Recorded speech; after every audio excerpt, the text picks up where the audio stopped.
O assassino de Green River, a face sombria de Gary Ridgway.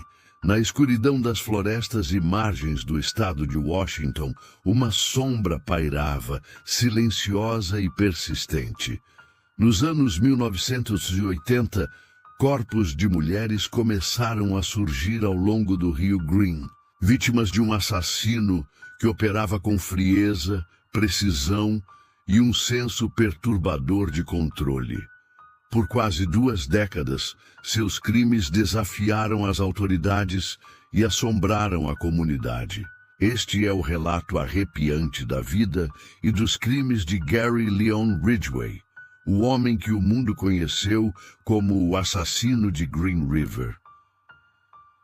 Gary Leon Ridgway nasceu em 18 de fevereiro de 1949 em Salt Lake City, Utah. Desde os primeiros anos, sua vida foi marcada por desequilíbrio emocional, instabilidade familiar e um ambiente que alimentava o caos interno que cresceria silenciosamente.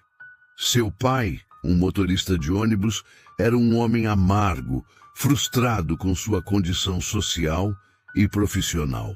Frequentemente falava com desprezo sobre prostitutas, alimentando no jovem Gary um senso distorcido de moralidade e raiva reprimida. Sua mãe, Mary, era uma figura ainda mais impactante, dominadora, controladora, obcecada por disciplina. Relatos indicam que ela banhava o filho até a adolescência, mesmo após a puberdade, criando um laço confuso e conflituoso entre intimidade, vergonha e submissão. Na escola, Ridgway enfrentava dificuldades significativas. Diagnosticado com dislexia, apresentava um QI abaixo da média, estimado em torno de 80. Era frequentemente zombado pelos colegas, isolado, desajustado e desenvolveu uma profunda sensação de inadequação. Mas foi aos 16 anos que uma primeira manifestação concreta do monstro interior veio à tona. Em um ato inexplicável e brutal, atraiu um garoto de apenas 6 anos para uma área isolada e o esfaqueou no fígado. A criança sobreviveu, mas o crime nunca foi esquecido. Quando questionado mais tarde, Ridgway afirmou que apenas quis ver o que era matar alguém. Após terminar o ensino médio com dificuldade, Ridgway alistou-se na Marinha dos Estados Unidos. Serviu no Vietnã, uma guerra brutal e desumanizante, onde teve contato com a morte, a violência e o sexo fácil. Foi durante esse período que ele contraiu várias doenças sexualmente transmissíveis em encontros com prostitutas, experiências que ele mais tarde descreveria como humilhantes e enraizadoras de um ódio crescente contra mulheres vulneráveis. De volta aos Estados Unidos, Ridgway estabeleceu-se em Washington e começou a trabalhar como pintor de caminhões. Era um emprego estável e modesto, no qual permaneceu por mais de 3 décadas. Casou-se 3 vezes, teve um filho, comprou uma casa.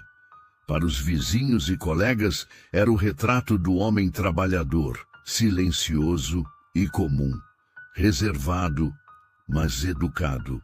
Nunca levantaria suspeitas, mas por trás dessa fachada comum escondia-se algo monstruoso. Ridgway frequentava igrejas, lia a Bíblia, pregava a moralidade, enquanto à noite patrulhava ruas escuras em busca de presas humanas.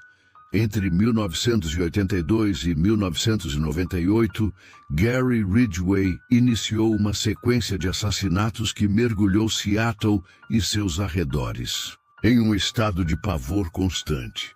Suas vítimas eram, na maioria, jovens mulheres, muitas delas prostitutas, usuárias de drogas ou adolescentes fugitivas. Mulheres invisíveis aos olhos da sociedade, ignoradas por suas famílias, abandonadas pelas instituições.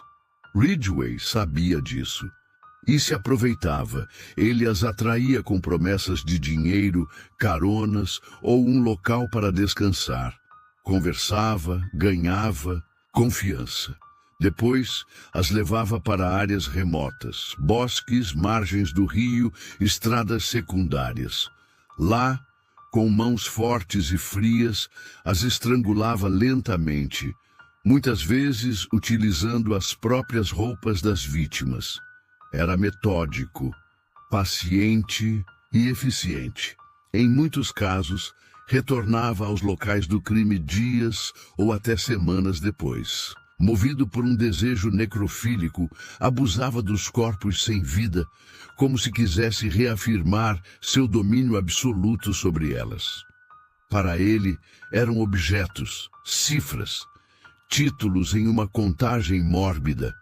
Ridgway admitiu ter cometido 71 assassinatos, mas foi oficialmente condenado por 49.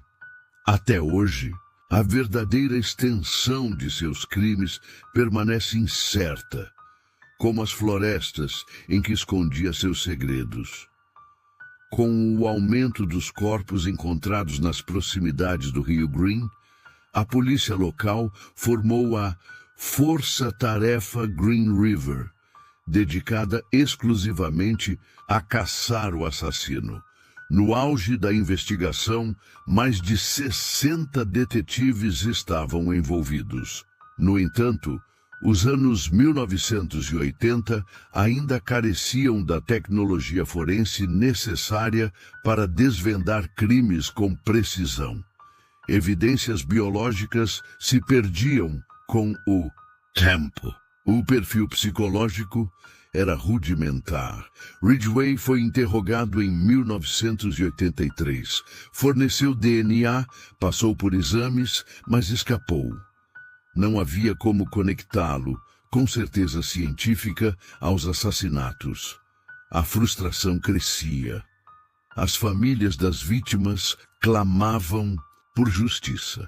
A comunidade vivia em medo. O monstro parecia invisível e invencível. Somente em 2001, quase 20 anos após os primeiros assassinatos, a verdade começou a emergir. Com os avanços na tecnologia de DNA, o Departamento de Polícia de King County reabriu o caso, agora com equipamentos capazes de identificar vestígios antes invisíveis. As amostras colhidas em 1983 foram reexaminadas. O resultado foi devastador.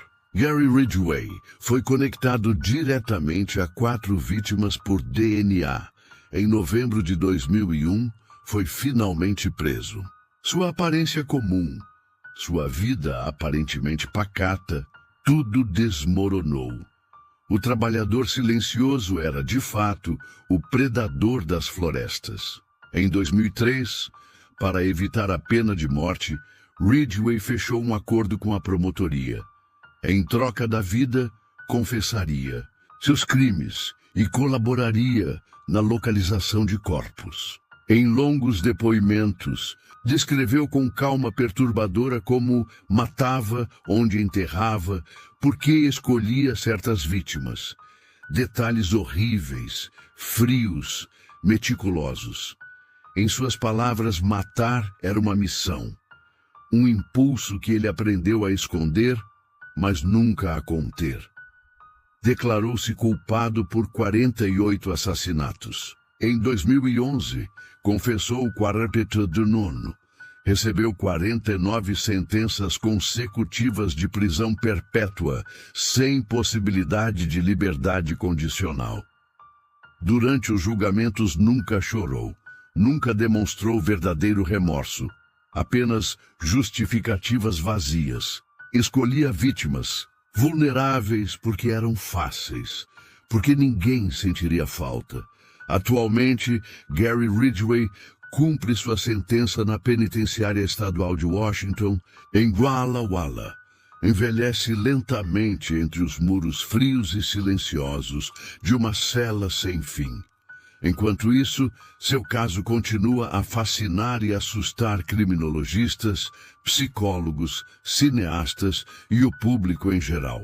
É estudado em universidades, analisado em livros e documentários, debatido como um dos mais trágicos exemplos de como o mal pode se disfarçar sob a aparência da banalidade. O caso Ridgway também é símbolo da importância do avanço forense e da urgência em proteger populações vulneráveis. As vítimas de Ridgway, em sua maioria ignoradas em vida, clamam por justiça mesmo após a morte. Se essa história te prendeu até aqui, é porque o mal que Gary Ridgway representa ainda ecoa em cada canto esquecido pela justiça. Mulheres invisíveis, vidas apagadas, crimes enterrados. Mas lembrar é resistir. Inscreva-se no canal para mais histórias reais que revelam o lado mais sombrio da mente humana. Curta, comente o que mais te chocou nesse caso e compartilhe, porque o esquecimento é o último crime que podemos cometer. E não esqueça de ativar o sino para não perder os próximos vídeos.